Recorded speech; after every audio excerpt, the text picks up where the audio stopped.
What's up, everybody? My name is Austin Blake. I'm the president here at Beit Hamikdash, and today we're going to do something really, really cool. We're going to start studying the ancient Hebrew scriptures, and we're going to be studying it in its original form, too. We're not going to be reading it from Hebrew to Aramaic to Greek to Latin to English to another version of English to another version of English to another version of English. We're going to literally go right back to the original, and then we're going to translate it literally directly from Hebrew to English. That way that you have the most accurate, most precise version of it as you possibly can, so you're able to understand this in a very, very detailed way. And so, since I'm not a pro at reading Hebrew yet, I want to be able to still allow this automatic version of this reader to be able to read it to us, and then I will read it to you directly from English and translate it from Hebrew to English for you. With that being said, let's go ahead and jump straight into the book of Bereshit if you're a Jew, and the book of Genesis if you're not a Jew. בראשית ברא אלוהים את השמיים ואת הארץ. Now, something cool I really want to point out before we continue with the whole thing, I want to be able to point out the word Bereshit in the first place. And so, the word Bereshit is the first word in this Hebrew Bible. And so, the word Bereshit, it begins with the letter Bet in Hebrew. And if you're not very familiar with Hebrew, the letter Bet is the second letter of the Hebrew alphabet. The letter Bet, it also not only means the second letter and has a numerical value of 2, but it also means house. So when you hear of Bet Hamikdash, it literally means holy house. And so the ancient scriptures start with the letter Bet. And so this is very interesting because this is explaining God's dwelling place, God's house. And so in this first sentence, you see that God's house is made up of two different things, and that is the heavens and the earth. So, Bet not only does it mean house, but it means the number 2. So, it's really cool how this can be able to explain that God's house is made up of two things. Now, the next letter of the word Bereshit is the letter Resh. And so the letter Resh is actually where you get the meaning in the beginning, because Resh means in the beginning. And so the next letter of Bereshit is the letter Aleph. And so Aleph is the first letter of the Hebrew alphabet. And so Aleph, it means number 1, but it also means master. And so God in this circumstance is the master, the one and only master. Now, the next letter that you have after the letter Aleph is the letter Shin. And so the letter Shin actually means transformation, fire.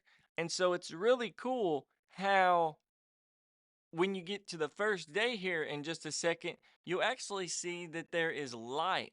And so when studying this light in a scientific viewpoint, you actually see that it begins with the Big Bang. So it's really cool how it explains that when you're using the word Bereshit and you're reading it from a letter by letter by letter, which is how Hebrew is even studied in the first place, you see that Bereshit is made up of God's house. In the beginning, it was God, the one master, and he transformed the world, his house. He transformed the world to be his house. And then the next letter after Shin is the letter Yod, which is the smallest Hebrew letter in the Hebrew alphabet. Now, the letter Yod, it actually means a divine point. Yod is found in the Ten Commandments, which Yod has the numerical value of 10. If you know anything about the Hebrew alphabet, it's the 10th letter. So Aleph, Bet, Gimel, Dalet, Hey, Vav, Zayin, Chet, Tet, Yod.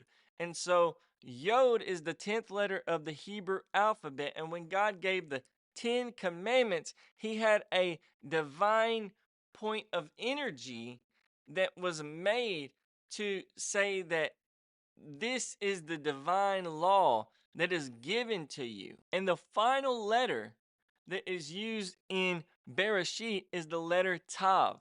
And so Tav is the last letter of the Hebrew alphabet. And Tav, it means mark. And it also means an impression. And so in this moment, this is the moment that the Creator leaves a mark on the world and says, this is it. This is the mark of creation. There will be none after this. This is the final. This is the end. This is mine. This is the mark that I made, and this is my house that I am creating. This is my dwelling place. And so it's really awesome when you know Hebrew. So make sure you study Hebrew and allow yourself to be able to understand the true meanings behind these Hebrew words when they are being spoken of. When studying Hebrew, it's like studying the periodic table. For example, water. Water is known as H2O, and H2O don't only mean water, it means two hydrogens and one oxygen. And that is the concept that makes up water. And so Hebrew is the exact same way. So in this first word of the Hebrew Bible, Bereshit, the letter Bet means house. And it also means the numerical value of 2. So God's house is made up of two different things, which is the heavens and the earth. Resh, the next letter after Bet, it means in the beginning. And so then the next letter comes, which is the letter Aleph, and Aleph, it means master. And it also has the numerical value of 1. So it has one master.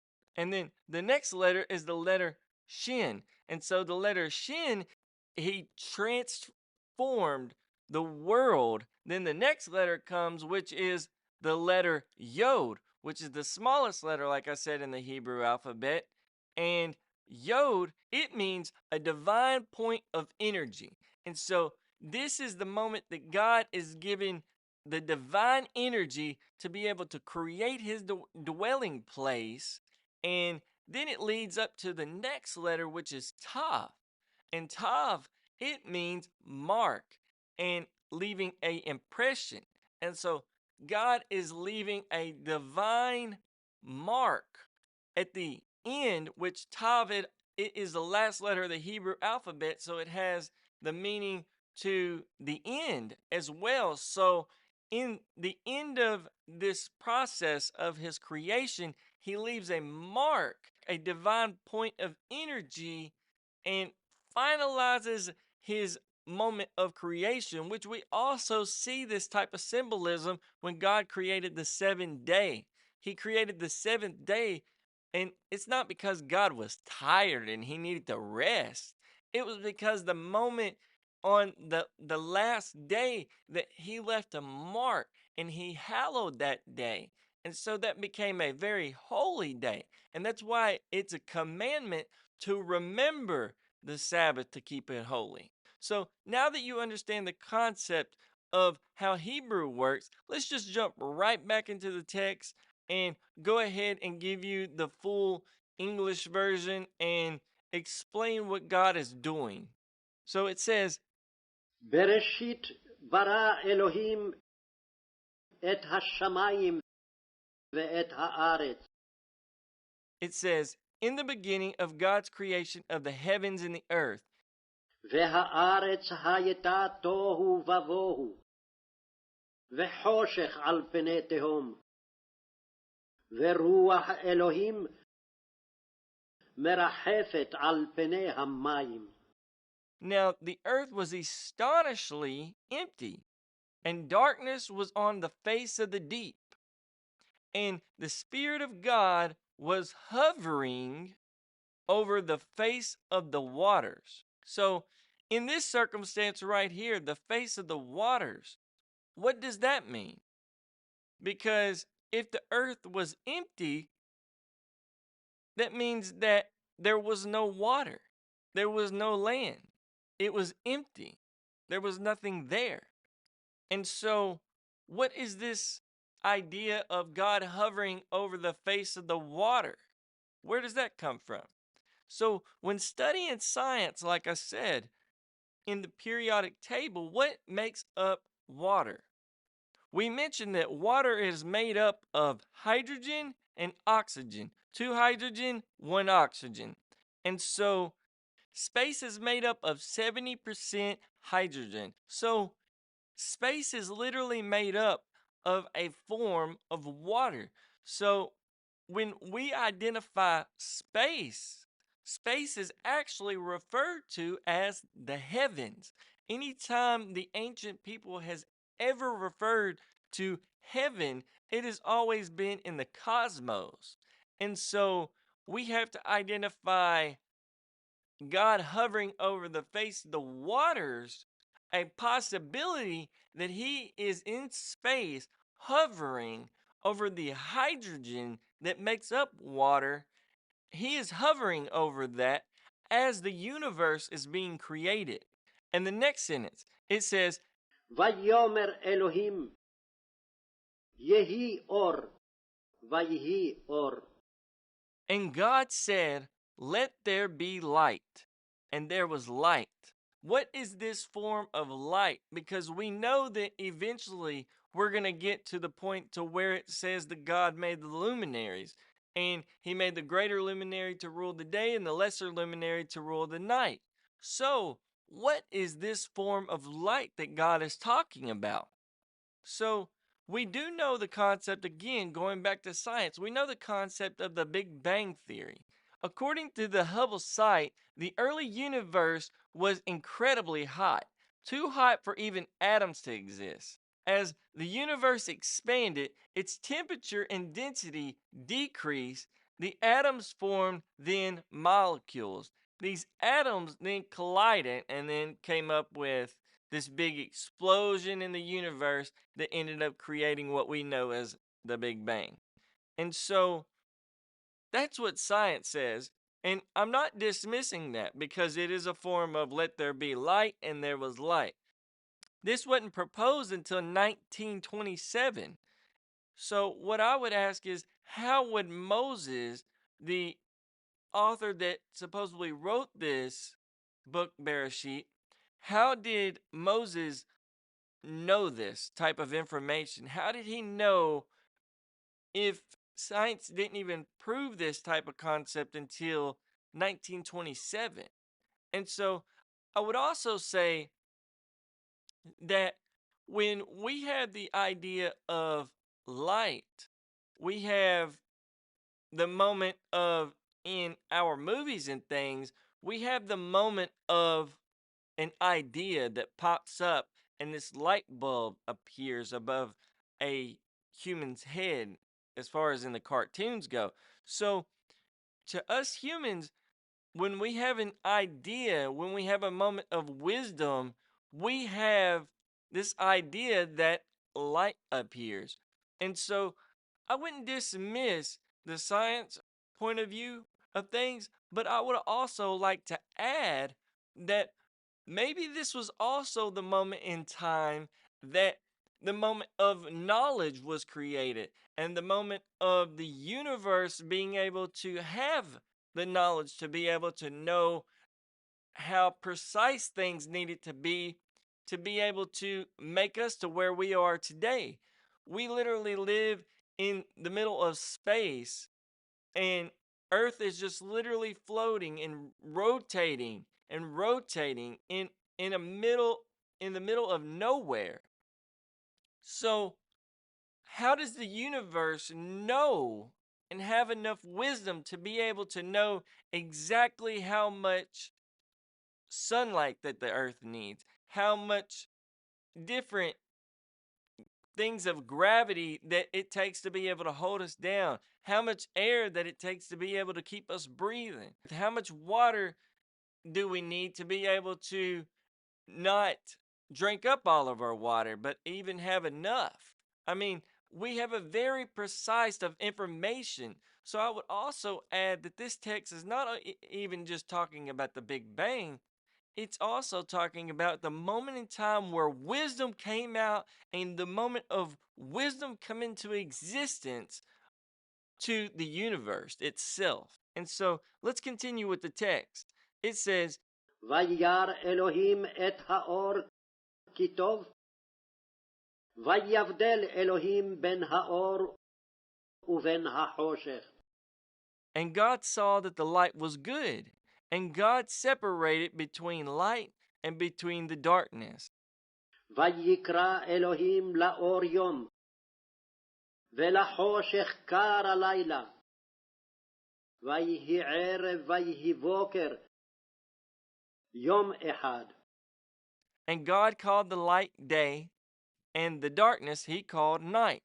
And it was evening, and it was morning, one day. So before we begin, I want to go ahead and address the word day in these Hebrew scriptures. So the word for day in Hebrew is called yom.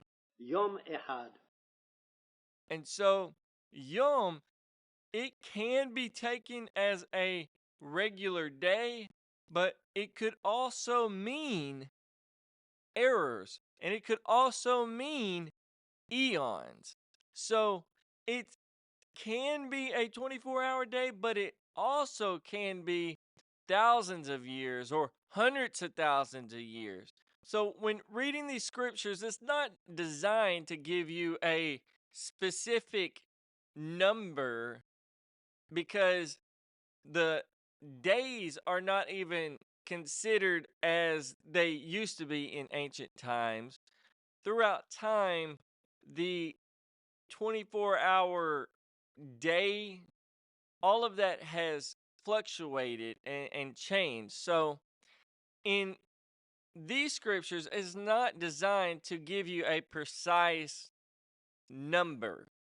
It's giving you a image of what took place at the beginning, not what order or how long or anything like that. It's designed to give you an idea of what happened in the beginning. Even when it's talking about the seeds in the ground, it's not giving you well, God put the seeds in the ground and it just immediately came up and sprouted vegetation. You'll see in chapter 2 where things start to be a little bit more clear about some detail, but it's to give you a reason of why things had to take place in the first place. So, when going into these scriptures, we need to be very careful about getting so caught up in an exact number that science in today's time gives us, as far as the earth took this amount of time to be created, and then the sun and the moon and the stars and all this different stuff has been created in this length of time. When they are testing these theories in science, there is no absolutely 100% guarantee that even what they're saying is 100% on point, because the only way to be 110% sure that this is exactly the amount of time that it took is if we could be able to have a time machine to be able to actually go back in time and be able to see the amount of time that it took to be able to have all of the things that was created and when it was created and all that. That's really the only moment in what we would call our future that we would be able to know about anything like that of the past. Even God starting the Bible with the word Bereshit, and the first letter of the word Bereshit beginning with the letter Bet, you'll notice that the way that Bet looks is literally like a backwards C. And so the reason why this is shaped like that is because it's just it's supposed to be able to show the sign of a roof, and it's supposed to have a cutoff mark right there at the beginning of the book. It's supposed to have the house being able to be cut off, and then you've got the bottom of the house, but you'll see that there's an opening to the letter Bet, and the opening is that is the future. And so you cannot go back into the past for any type of reason. And so this is whenever you hear of the letter Tav explained in the word Bereshit, Tav is literally the mark and the stamp that God is like, there will be nothing else created like this. What I've created is what I've created. You can create lots of things, but you will never ever be able to create your own universe. And so we have to consider whenever reading these texts that we're not getting so caught up in the numbers of things as far as dates and times exactly. The point of these texts are to give you an image of what took place, and not necessarily in order, but to give you an image of what had to take place. And so what's really interesting about these texts is that these texts was written 2000 something years ago, and we are just now discovering very recently with science that these are actually things that actually did happen. So make sure to keep that in mind as we read along. ויאמר אלוהים, יהי רקיע בתוך המים, ויהי מבדיל בין מים למים. And God said, "Let there be an expanse in the midst of the water, and let it separate between water and water." ויעש אלוהים את הרקיע, ויבדל בין המים אשר מתחת לרקיע, ובין המים אשר מעל לרקיע, ויהי כן. And God made the expanse, and it separated between the water that was below the expanse and the water that was above the expanse. ויקרא אלוהים לרקיע שמים, ויהי ערב ויהי בוקר יום שני. Then it goes on to say, "And God called the expanse heaven. And it was evening, and it was morning, a second day." So what we find out in this second day is that this expanse that it is talking about is what we actually refer to as our atmosphere and the air that we're breathing right now here on earth. And so if you study science, it's known as the troposphere, stratosphere, mesosphere, thermosphere, and exosphere. So according to science, the distance to space is 62 miles. And so we could say, from a biblical standpoint, that the expanse is 62 miles until we reach heaven. So let's continue. Let's go on into the third day. Let's see what it says. ויאמר אלוהים, ייקבעו המים מתחת השמים אל מקום אחד, ותראה היבשה, ויהי כן. And it said, God said, "Let the water beneath the heavens gather into one place, and let the dry land appear." And it was so. ויקרא אלוהים ליבשה ארץ, ולמקווה המים קרא ימים, וירא אלוהים כי טוב. And God called the dry land earth, and the gathering of the waters he called seas. And God saw that it was good. ויאמר אלוהים, תדשה הארץ דשא, עשב מזריע זרע, עץ פרי, עושה פרי למינו, אשר זרעו בו על הארץ, ויהי כן. And God said, let the earth sprout vegetation, seed yielding herbs, and fruit trees, producing fruit according to its kind, in which its seed is found on earth. And it was so. ותוצא הארץ דשא, עשב מזריע זרע למיניהו, ועץ עושה פרי, אשר זרעו בו למיניהו, וירא אלוהים כי טוב. And the earth gave forth vegetation, seed yielding herbs according to its kind, and trees producing fruit in which its seed is found according to its kind. And God saw that it was good. ויהי ערב, ויהי בוקר, יום שלישי. And it was evening, and it was morning, a third day. And so, in this text right here, it specifically is saying that this is the moment where God giving the opportunity to allow the earth to be able to give forth life with its seeds. And so, you'll notice whenever we get to talking about mankind and everything that it says that earth had not yet produced its fruit yet because God did not have a man to work the soil.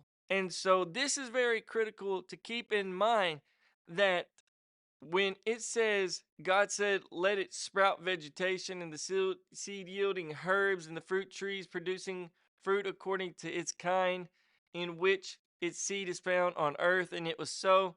It's important to understand that all of this stuff didn't just magically just up and just happen. There is a process going on here. If it was just something magically happening, then there wouldn't be any mentioning of 1 day, 2 day, 3 day, 4 day, 5 day, 6 days, and then resting on a seventh day. It would have just been all done on one day. And so, what God is explaining in these texts is that there is a process of things.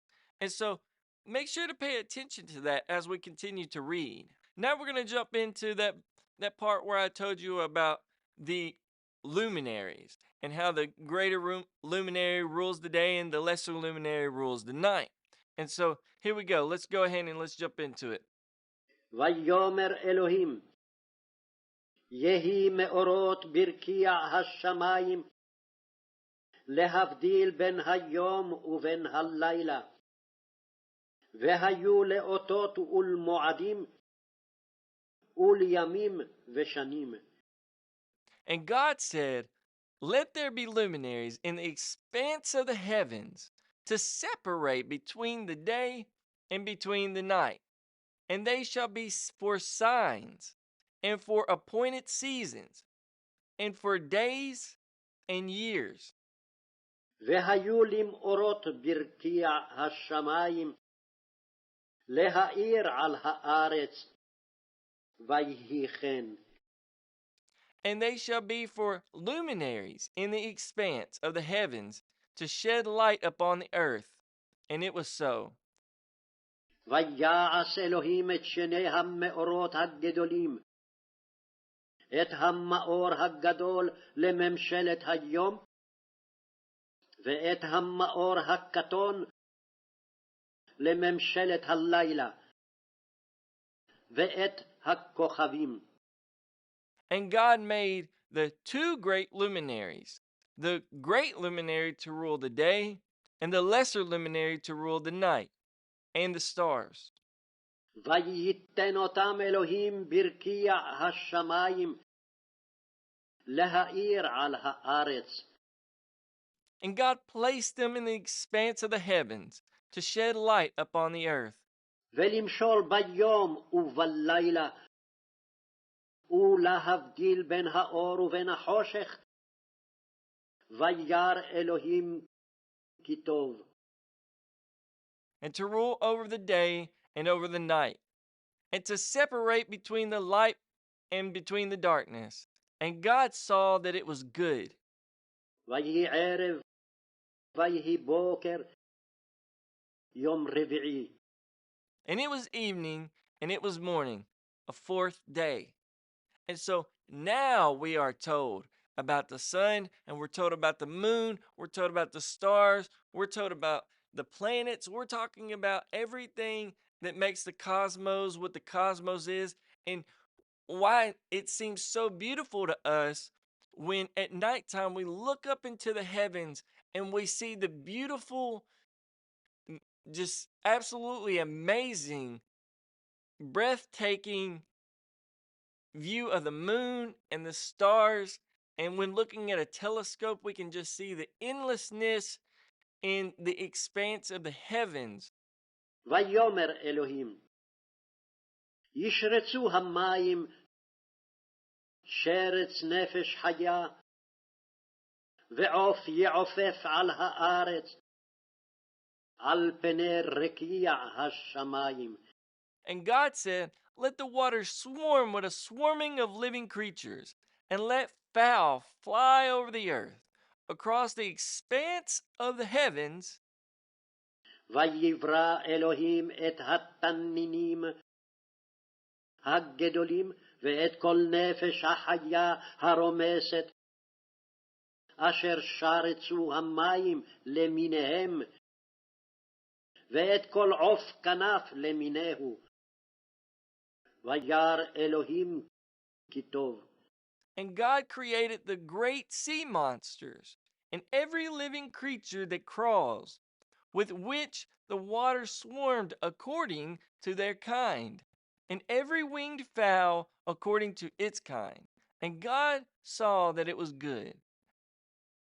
ויברך אותם אלוהים לאמור, פרו ורבו ומילאו את המים בימים, והעוף יירב בארץ. And God blessed them, saying, "Be fruitful, and multiply, and fill the waters of the seas, and let the fowl multiply upon the earth." And it was evening, and it was morning, a fifth day. ויהי ערב, ויהי בוקר, יום חמישי. And it was evening, and it was morning, a fifth day. ויאמר אלוהים, תוצא הארץ נפש חיה למינה, בהמה ורמס, וחי תוארץ למינה. ויהי כן. And God said, "Let the earth bring forth living creatures according to their kind, cattle and creeping things, and the beasts of the earth according to their kind." And it was so. ויעש אלוהים את חיית הארץ למינה, ואת הבהמה למינה, ואת כל רמס האדמה למינהו. וירא אלוהים כי טוב. And God made the beasts of the earth according to their kind, and the cattle according to their kind, and all the creeping things of the ground according to their kind. And God saw that it was good. ויאמר אלוהים, נעשה אדם בצלמנו כדמותנו, וירדו בדגת הים ובעוף השמיים, ובבהמה ובכל הארץ, ובכל הרמס הרומס על הארץ. And God said, "Let us make man in our image, after our likeness, and they shall rule over the fish of the sea, and over the fowl of the heaven, and over the animals, and over all the earth, and over all the creeping things that creep upon the earth." ויברא אלוהים את האדם בצלמו, בצלם אלוהים ברא אותו, זכר ונקבה ברא אותם. And God created man in his image. In the image of God, he created him. Male and female, he created them. ויברך אותם אלוהים ויאמר להם אלוהים פרו ורבו ומילאו את הארץ וכבשוה ורדו בדגת הים ובעוף השמים ובכל חיה הרומסת על הארץ. And God blessed them. And God said to them, be fruitful and multiply and fill the earth and subdue it and rule over the fish of the sea and over the fowl of the sky and over all the beasts that tread upon the earth. ויאמר אלוהים הנה נתתי לכם את כל עשב זורע זרע אשר על פני כל הארץ ואת כל העץ אשר בו פרי עץ זורע זרע לכם יהיה לאוכלה. And God said, behold, I have given you every seed-bearing herb which is upon the surface of the entire earth, and every tree that has seed-bearing fruit, it will be yours for food.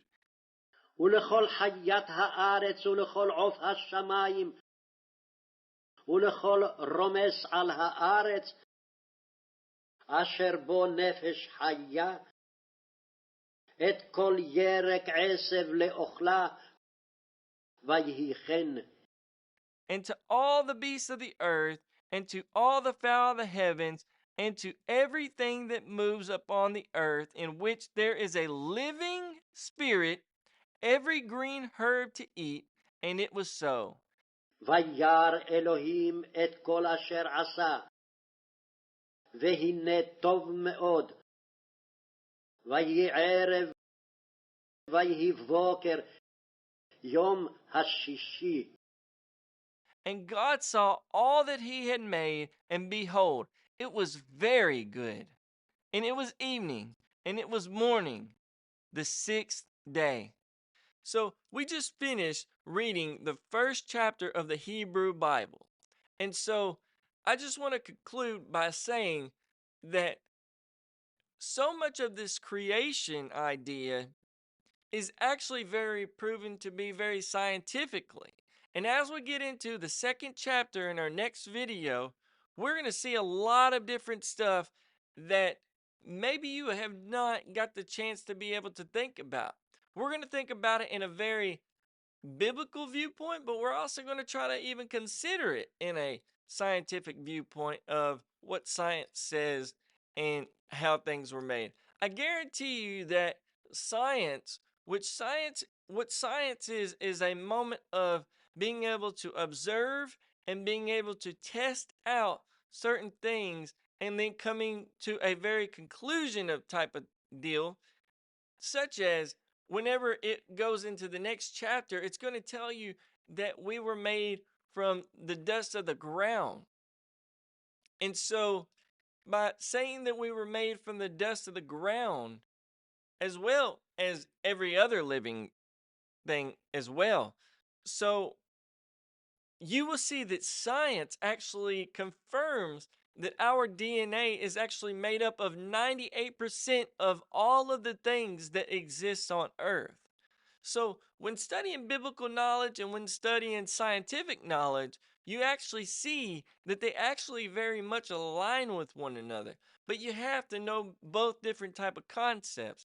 And in order to know both of them different type of concepts, you got to do a lot of studying.